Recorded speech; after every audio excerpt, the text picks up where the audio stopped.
Hello friends, घरच्या tasty खाण्यामध्ये तुमचं खूप खूप मनापासून स्वागत आहे। आज मी तुमच्यासोबत मेथीचे पराठे कसे बनवायचे ते पण एकदम नवीन पद्धतीने। जर लहान मुलं जर पालेभाज्या खात नसेल आणि त्यांना जर तुम्ही डब्यामध्ये पालेभाज्या जर देत असाल आणि त्या परत आणत असेल तर तुम्ही एकदा ही ट्रिक नक्की वापरून बघा। मुलं तुमचा डब्बा तर फिनिश करूनच येतील, पण घरी आल्यानंतर परत म्हणतील, मम्मा आहे का गं पराठा? तर एकदा ही रेसिपी नक्की ट्राय करून बघा आणि तुम्ही मुलांना एकदा खाऊ घाला। यानंतर तुम्हाला कधीच पालेभाज्या डब्यामध्ये परत आणताना दिसणार नाही। त्यासाठी ते मी एक जुडी मेथीची घेतलेली आहे, छान अशी बारीक साफ करून घेतलेली आहे। तर 2-3 पाण्याने स्वच्छ धुवून घेतलेलं आहे। एका पाण्यामध्ये मी मीठ टाकून त्यामध्ये मेथी ॲड करून घेतलेली आहे। स्वच्छ पाण्यामध्ये धुवून घेतलेली आहे मेथी। मिठाच्या पाण्यामध्ये धुतल्याने मेथीचा कडूपणा जातो, त्यासाठी ती मी मिठाच्या पाण्यामध्ये व्यवस्थित मेथीची भाजी धुवून घेतलेली आहे आणि आता साफ करून त्याच्यातलं पाणी पूर्ण निथरवून घेतलेलं आहे। तर एका चॉपरमध्ये ॲड करून अशा प्रकारे मी मेथीची भाजी व्यवस्थित अशी बारीक कापून घेतलेली आहे। जर तुम्हाला चॉपरने चॉप करायची नसेल तर तुम्ही छान असं चाकूने सुद्धा बारीक चिरून घेऊ शकता। एकदम बारीक बारीक चिरून घ्यायचे आहे, जसं जेव्हा मुलं आपले खातील किंवा आपण जेव्हा खाऊ त्यावेळेला असं कळणार सुद्धा नाही की यामध्ये मेथीची भाजी वगैरे काही ॲड केली आहे आपण। एकदम साधे पराठे जसे बनतात ना त्या प्रकारे आपल्याला ही मेथीची भाजी इथे चिरून घ्यायची आहे आणि तसेच पराठे इथे बनवून घ्यायचं आहे। तर मेथीची भाजी पूर्ण चिरून मी एका बाउलमध्ये ॲड करून घेतलेली आहे। सोबतच यामध्ये मी 2.5 कप इतकं गव्हाचं पीठ ॲड केलेलं आहे आणि मोठे चमच्याने 3 चमचे इथे मी बेसन ॲड करत आहे। तर इथे गव्हाचं पीठ तुम्ही तुमच्या क्वांटिटीनुसार कमी किंवा जास्त करू शकता। तिथे मी 5 ते 6 हिरव्या मिरच्या घेतलेल्या आहे, 5-6 लसणाच्या कळ्या घेतलेल्या आहे, अर्धा चमचा जिरा घेतलेला आहे। याचं मी वाटून घेणार आहे, छान असा पेस्ट करून घेणार आहे मिक्सरला लावून। तर इथे पेस्ट करून घेतलेला आहे। सोबतच मी इथे अर्धा चमचा ओवा घेतलेला आहे, 2 चमचे तीळ घेतलेला आहे, हिरवी मिरचीचं पेस्ट आहे, हिरवी मिरची लसूण जिऱ्याचं, थोडीशी कोथिंबीर चिरून घेतलेली आहे आणि मेन म्हटलं तर इथे मी 2 चमचे भरून दुधावरची शाई घेतलेली आहे। 2 मीडियम साईजचे आलू बॉईल केलेले घेतलेले आहे। जर आलू मोठ्या साईजचे असेल तर तुम्ही इथे एकही आलू वापरू शकता किंवा लहान असेल तर तुम्ही 2 आलूसुद्धा इथे वापरू शकता। तर इथे मी 2 मीडियम साईजचे आलू वापरले आहे।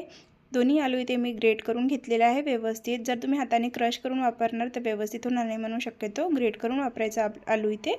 तर सोबतच यामध्ये मी ओवा हाताने क्रश करून ॲड केलेला आहे। ओवा हाताने क्रश करून ॲड केल्याने छान सुगंध येतो, मस्त फ्लेवर येतात पराठ्यामध्ये। सोबतच तीळसुद्धा ॲड करून घ्यायचे आहे। लसणाची सुद्धा आपल्याला लसण हिरवी मिरचीची पेस्टसुद्धा ॲड करून घ्यायची आहे आणि आपण जे दुधावरची शाई घेतलेली आहे ना त्याच्याने खूप खुसखुशीत पराठे होतात। त्यासाठी इथे मी 2 चमचे दुधावरची शाई घेतलेली आहे। दुधावरची शाई नसेल तर तुम्ही याऐवजी 2 चमचे तूपसुद्धा ॲड करू शकता। बारीक चिरून घेतलेली कोथिंबीर ॲड करून घेतलेली आहे। सगळे साहित्य यामध्ये मी ॲड करून घेतलेले आहे। लगेच आता आपल्याला यामध्ये बाकीचे मसालेसुद्धा ॲड करून घ्यायचे आहेत। तर इथे चवीपुरते मी सगळे मसाले थोडे थोडे करून ॲड करून घेणार आहे। तर इथे मी 1 चम्मचभर मिरची पावडर, लाल मिरची पावडर ॲड केलेला आहे, अर्धा चम्मच गरम मसाला, अर्धा चम्मच इथे मी धने पावडर ॲड करून घेत आहे,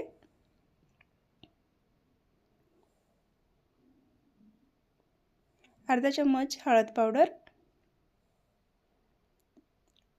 सगळे मसाले ॲड करून झालेले आहेत। आता यामध्ये मी चवीपुरतं 1 चम्मच मीठ ॲड करून घेत आहे। आता सगळे मसाले ॲड करून झाल्यानंतर हाताने व्यवस्थित त्याला मिक्स करून घ्यायचं आहे। पाणी आधीच आपल्याला ॲड करायचं नाही आहे, पाणी मग आपण थोडं थोडं करून ॲड करू शकतो। आधी आपण यामध्ये व्यवस्थित असा हा मिक्स करून घ्यायचा आहे, पीठ आणि भाजी व्यवस्थित मिक्स करून घेऊया। त्यानंतर थोडं थोडं पाणी ॲड करून व्यवस्थित असा घट्टसर इथे गोळा बनवून घ्यायचा। एकदम नरम पीठ चुरायचं नाही आपल्याला, थोडंसं पोळीच्या पिठापेक्षा थोडंसं कडक पीठ चुरून घ्यायचं आहे, म्हणजे ज्यावेळेला आपण पराठे लाटणार त्यावेळेला व्यवस्थित लाटता येईल। या प्रकारे आपल्याला इथे पीठ लावून घ्यायचं आहे। तर इथे मी थोडं थोडं पाणी ॲड करून व्यवस्थित असा पिठाचा गोळा तयार करून घेणार आहे।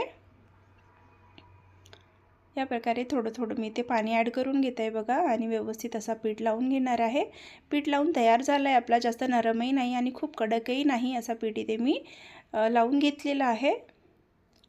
तर व्यवस्थित आता आपल्याला चुरून घ्यायचं आहे। पीठ इथे मळून तयार करून झालेलं आहे। आता बाजूला ठेवून घेते आणि बाकीचं आपलं पिठाची पराठे बनवण्याची तयारी करून घेतली आहे। तर लगेच मी इथे सुकं पीठ घेतलेलं आहे लावण्याकरिता। अशा प्रकारे आपल्याला मीडियम साईजचा एक गोळा तोडून घ्यायचा आहे। व्यवस्थित असा पेढा आपल्याला तयार करून घेतल्यानंतर असं पिठामध्ये व्यवस्थित पीठ लावून घ्यायचं आहे त्याला आणि अशा प्रकारे आपल्याला एक मीडियम साईजची छोटीशी पोळी लाटून घ्यायची आहे। तुम्ही हवं तर इथे सर्कल बनवू शकता, म्हणजे गोल शेपमध्ये बनवू शकता किंवा ट्रायंगल शेपमध्ये किंवा स्क्वेअर शेपमध्ये, तुम्हाला ज्या शेपमध्ये पराठे आवडतात किंवा मुलांना आवडतात त्या शेपमध्ये तुम्ही ते बनवून देऊ शकता त्यांना डब्यामध्ये। तर इथे मी ट्रायंगल शेपमध्ये पराठे बनवत आहे। तर मधल्या बाजूने व्यवस्थित तेल लावून घेतलेलं आहे, परत फोल्ड करून ट्रायंगल शेपमध्ये व्यवस्थित असा पराठा फोल्ड करून घेतलेला आहे। आता परत पीठ लावून त्याला व्यवस्थित असं लाटून घेणार आहे। तर इथे ट्रायंगल शेपमध्ये मी पराठा लाटून घेतलेला आहे। इथे पराठा मी व्यवस्थित लाटून घेतलेला आहे ट्रायंगल शेपमध्ये। अशा प्रकारे आपल्याला छान असे स्क्वेअर शेपमध्ये किंवा ट्रायंगल शेपमध्ये जसे मुलांना आवडतात त्या प्रकारे आपल्याला पराठे लाटून घ्यायचे आहेत। आणि इकडे तवासुद्धा व्यवस्थित गरम झालेला आहे, त्यावर मी पराठा टाकून घेतला आहे। आता सगळ्या बाजूनी व्यवस्थित तेल लावायचं आहे। तुम्हाला तेलाऐवजी तूपसुद्धा वापरू शकता, जर मुलं तूप खात असेल तर तूप लावा, तुपाने खूप आणखी छान असे क्रिस्पी होतात। तर दोन्ही बाजूनी व्यवस्थित तेल लावून घ्यायचं आहे आणि छान असा लालसर होईपर्यंत पराठा इथे भाजून घ्यायचा आहे। तर बघा मी अशा प्रकारे ब्रशने इथे तेल लावून घेत आहे आणि छान असा पराठा इथे मी भाजून घेणार आहे। तर दोन्ही साईडने आलटून पलटून आपल्याला तेल लावायचं आहे आणि जोपर्यंत खुसखुशीत होत नाही ना पराठा तोपर्यंत आपल्याला इथे पराठे भाजून घ्यायचे आहे। तर यामध्ये बेसन असल्यामुळे पराठे एकदम खुसखुशीत तर होणारच आहे, पण खायला तर खूप टेस्टीसुद्धा होणार आहे। तर अशा प्रकारे एक एक करून इथे मी सगळे पराठे बनवून घेतलेले आहे। बघा मी तुम्हाला इथे हाताने क्रशसुद्धा करून दाखवत आहे। खूप छान असा पराठा बनवून तयार झालेला आहे। याच प्रकारे एक एक करून आपल्याला इथे सगळे प्रकारचे पराठे बनवून घ्यायचे आहे।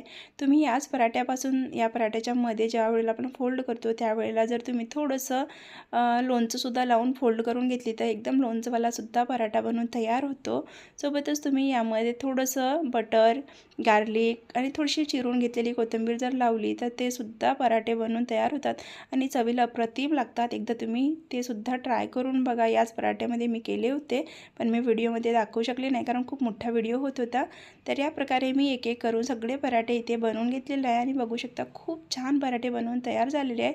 तर तुम्ही याला दहीसोबत सर्व करू शकता, प्लेन दहीसोबत किंवा लोणचीसोबत खाऊ शकता, कढीसोबतसुद्धा सर्व करू शकता। तर अशा प्रकारे सिंपल रेसिपी तुमच्यासोबत शेअर केली आहे। कशी वाटली कमेंटमध्ये नक्की कळवा।